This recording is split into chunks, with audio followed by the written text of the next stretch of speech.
Bien que ce soit certainement un excellent produit, je ne vais pas vous parler de l'Eagle, avec ses alimentations, sa fenêtre dédiée sur laquelle on peut mettre absolument tout ce qu'on veut et piloter ce qu'on veut également. Mais bon, à 1500 €, Prima Luce Lab. Autentica qualità. Et voilà. Bonjour à toutes et à tous et bienvenue sur Explore Astro.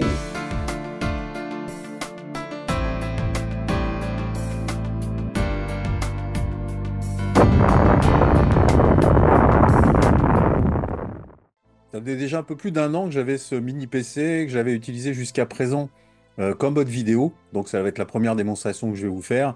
Et puis il y a un peu plus d'un mois, donc j'ai commencé à faire du ciel profond avec notamment Nina, mais bon, on en reparlera par la suite. J'étais agréablement surpris du résultat, de ce que ça a pu donner. Et vous allez voir que même en mode vidéo, on va pouvoir piloter tout ça à distance. J'ai mis un peu de temps pour sortir cette vidéo, j'en suis désolé, j'étais très pris déjà d'un point de vue personnel. Et puis, j'ai créé un site internet que je vous invite à aller voir, explorastro.com, où je mets notamment mes playlists, par exemple, pour accéder beaucoup plus facilement sur ma chaîne YouTube, mais également des tableaux que je vends en aluminium de différentes tailles. Vous allez voir, c'est assez sympa, j'en ai déjà pas mal, je fais des fois des expositions. Donc profitez-en, allez voir, vous pouvez vous inscrire sur la newsletter, c'est également. Je ne veux pas vous harceler comme certains, je ne vais pas vous envoyer des mails sans arrêt, on verra de temps en temps quand je sortirai une nouvelle photo ou de nouveaux tableaux par exemple. Je vous reprends à la fin pour voir un petit peu ce que je peux dire sur ce mini PC. En conclusion, à tout de suite. On va commencer par comparer la taille de l'Azier Mini, l'Azier Pro, l'Azier Plus et le mini PC Melchior que je possède. Il est quand même plus long que les Azier, sauf qu'il est plus fin. J'avais un support en trop de pointeur laser, du coup je l'ai adapté avec des vis métaux. Mais attention, la garantie, vous pouvez toujours le mettre avec des scratchs. Sur ce premier côté, on peut voir un port USB 3.2, une sortie casque, une carte micro SD, comme les IR+, d'ailleurs, mais qui est beaucoup plus facile à retirer. Il y a également deux sorties HDMI pour pouvoir adapter deux écrans. On peut regretter l'alimentation qui sort en USB-C plutôt qu'en prise DC traditionnelle, et puis une sortie RJ45 que je vais me servir pour piloter à distance. Un autre côté où il y a trois ports USB 3.2. Le gros avantage de ce mini PC, contrairement à certains modèles, c'est qu'il n'y a pas de ventilateur, donc aucun bruit. De ce côté-ci, on trouve le bouton d'alimentation. Pas pratique si on allume à distance et qu'on n'est pas à côté, évidemment. Il suffit de faire une manip dans le BIOS et je remercie Cédric Imbert qui m'a donné la combine au passage. De ce côté-ci, on peut mettre un système de câblage anti-vol, mais bon, qui n'est pas fourni avec l'appareil. En regardant les données, on peut s'apercevoir que le mini PC est plus rapide et plus puissant que l'Azier Plus. Il est plus lourd et il n'est pas doté d'alimentation. Déjà ici je vais mettre un disque dur, c'est pour ça que j'ai mis des scratchs. Bien que je pourrais travailler directement les images sur le mini PC, je préfère le mettre sur un disque dur externe avec une plus grosse capacité et travailler ensuite sur mon PC de bureau. Alors ici je vais placer la caméra.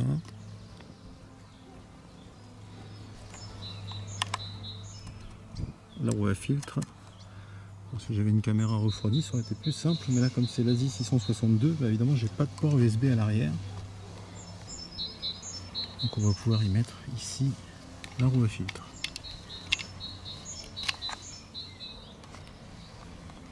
Et ici donc le fameux petit écran virtuel. Au niveau alimentation, eh bien, j'ai pris un câble supplémentaire avec un adaptateur coudé. Alors, il n'aurait pas été coudé, ça aurait été plus simple à la limite, mais parce que pour sortir en 5.5.2.1, et puis là, prise allume-cigare, je vais mettre sur une des batteries. En fait, je me suis vite ravisé, j'ai retiré les scratchs puisque la ventilation se fait par-dessus le mini PC. C'est une ventilation naturelle, bon ça chauffe un peu mais c'est pas gênant du tout. Je vais utiliser une prise connectée que je vais pouvoir mettre en route et de façon à ce qu'il alimente non seulement le mini PC mais tous les autres appareils directement sur mon portable ou éventuellement avec Alexa ou Google Home. Le mini PC pourrait être relié s'il n'est pas loin de la box directement en Wi-Fi. Moi j'utilise un RJ45 qui peut aller jusqu'à 100 mètres.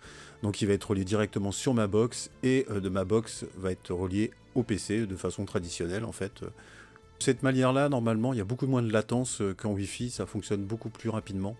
Je vais utiliser un logiciel totalement gratuit qui s'appelle AnyDesk, que je vais mettre sur mon smartphone, sur mon PC, sur le mini PC, et qui va me permettre donc de tout pouvoir piloter à distance. J'explique comment on installe tout ça dans cet épisode, je vous mettrai en description et en haut à droite.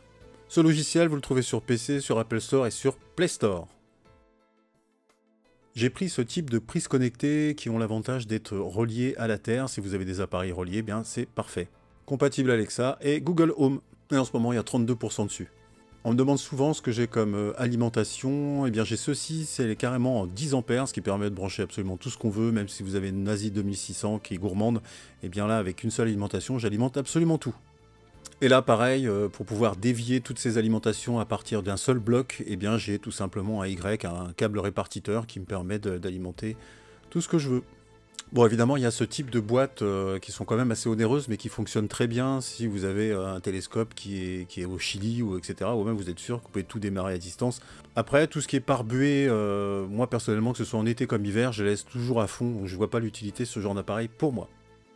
Bon, l'avantage de ce mini PC, c'est qu'on va pouvoir y mettre tous les logiciels qu'on veut, y compris pour la bureautique. Moi, c'est ce que j'utilise, par exemple, pour faire aussi des présentations sur rétroprojection.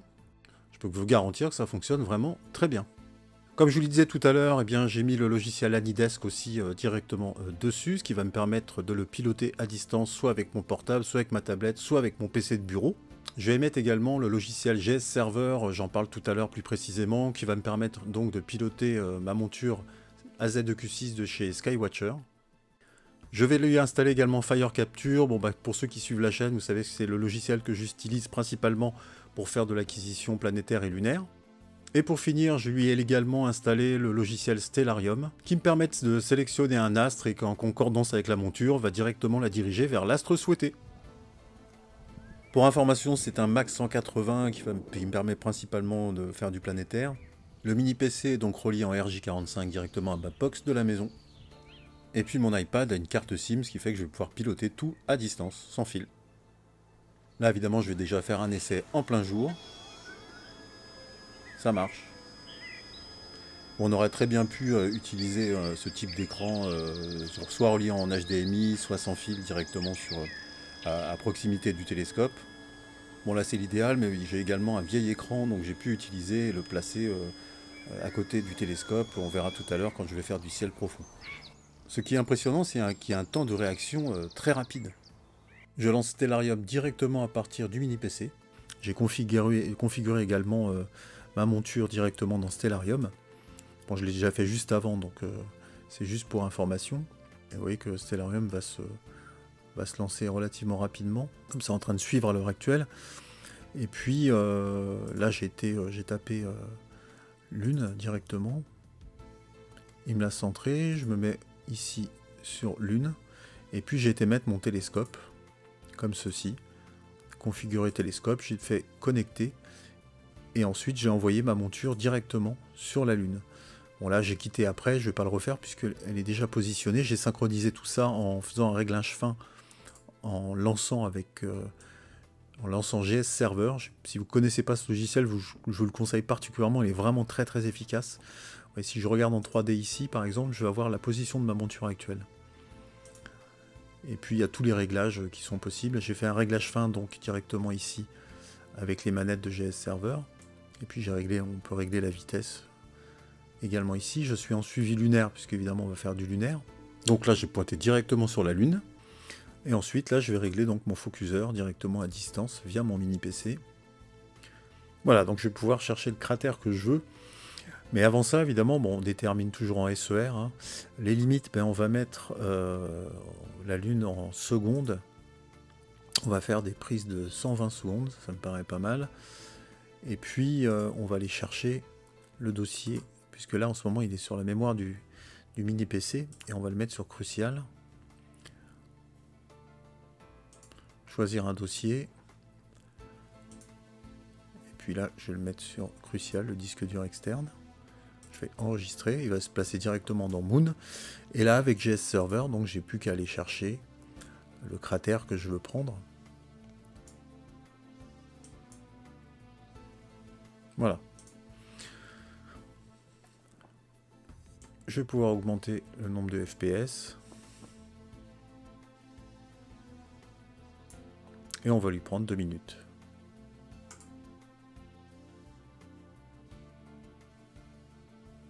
C'est en train d'enregistrer. Donc vous voyez là j'ai vraiment accès à tout sur mon mini PC en restant à la maison. J'ai simplement à déplacer à ma monture directement avec GS Server. Je pourrais le faire aussi avec les pilotes Ascom. Donc vous voyez que je suis à 30 mètres en passant par une box. Donc il y a un tout petit effet de latence qu'il a qu'on ne verra certainement pas après, étant donné la vitesse, et ici un nombre de FPS. Vous voyez. Donc j'ai préféré garder le L pour essayer de faire une version un peu colorée de la Lune. Voilà, il a terminé, on va aller voir ce que ça donne directement. Soit on va le chercher directement dans l'explorateur de fichiers, où là c'est beaucoup plus facile. On peut aller le chercher ici dans Ouvrir dossier, il va nous amener directement dans le fichier Moon. Et là je fais lecture et on va voir ce que je viens de prendre juste avant. Tout en ayant Fire Capture d'ouvert. Et avec mon effet de latence dont je vous parlais tout à l'heure. Et puis on verra au traitement ce que ça a donné juste après. Voilà ce que j'obtiens comme résultat, avec un télescope qui n'était pas forcément bien collimaté. Mais bon, je trouve que c'est déjà pas mal. Vous voyez, tout ça pris avec le mini PC. Si vous faites principalement de la vidéo planétaire ou lunaire, plutôt que des photos du ciel profond, je vous conseille plutôt ce modèle, qui est exactement le même que le mien, mais qui a l'avantage d'avoir le double en mémoire vive, à savoir 16 Go, et 512 Go en disque dur SSD interne. Bon, il vaut 70 € plus cher environ, je pense que ça vaut vraiment le coup.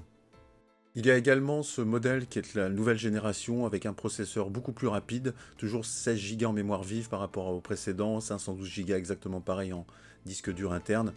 Là c'est pareil, ça vaut le coup. Le seul truc qui est un peu gênant, c'est qu'il ne bénéficie seulement que de 3 ports USB, dont un en USB 2. C'est un peu dommage, mais bon. Bon, par rapport au précédent, il n'y a que 10 € d'écart, mais le précédent, je trouve, est quand même nettement plus intéressant, ne serait-ce que pour avoir ces 4 ports USB 3. Comme tout à l'heure pour le mode vidéo, eh bien on va pouvoir ajouter tous les logiciels qu'on veut d'acquisition. Et puis de la même manière, je vais pouvoir piloter tout ça à distance avec le logiciel AnyDesk. Cette fois, je vais rajouter le pilote ZWO AsiaScom qui va me permettre de piloter la monture AM5.